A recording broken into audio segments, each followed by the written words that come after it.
Yeah, I was going to say thanks really for this partnership, and with Cattlemen here, I was going to say it's a rare opportunity to work on this, but well done, Governor. So the reality is, yeah, thanks for the drum roll. The reality is we've released some additional guidance this week for our schools, and I wanted to walk through some of those things. As we continue to see and be concerned about the spread of COVID-19, we want to ensure that schools are playing their role in ensuring the public safety, and obviously congregating a bunch of students in one place has the potential to expand the spread of the virus.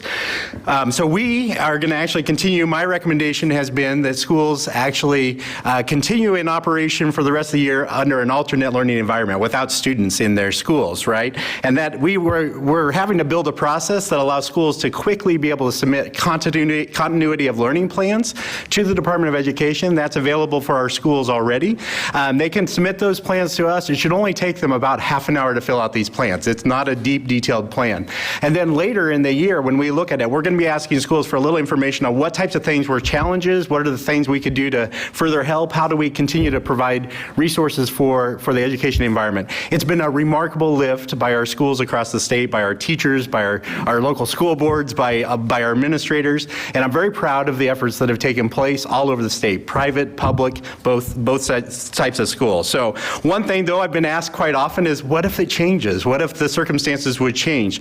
What we're going to continue to do is work with local public health officials and ensure that if it ever became safe that schools could reopen, they would have to have the authority given to them by that local public health official or state public health official. So it's going to be important that schools and the Department of Education, and with the governor's help, being able to continue that conversation. And I only recommend that they would open up in a regular order if they were given that authority by state or local health officials. So the other part of this is e-learning, and there's been a lot of e-learning taking place, but e-learning and distance learning, distance can also be not by electronic means, but by otherwise, and schools are doing a remarkable job, and we put out some additional resources for our schools on that front.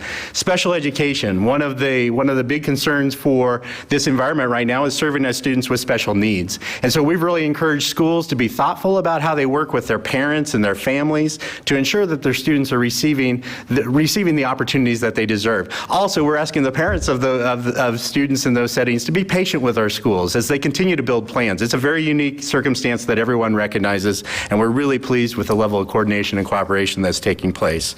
I encourage schools to continue to think about their staff needs, and we're actually putting up guidance and have put up some guidance on what's a safe working environment in a school setting. We've had concerns that they're gathering in large groups.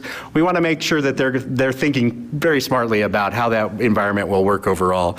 And then one thing on nutrition, our schools are providing food and continuing to do that to students all over the state. Again, a remarkable effort that's taking place.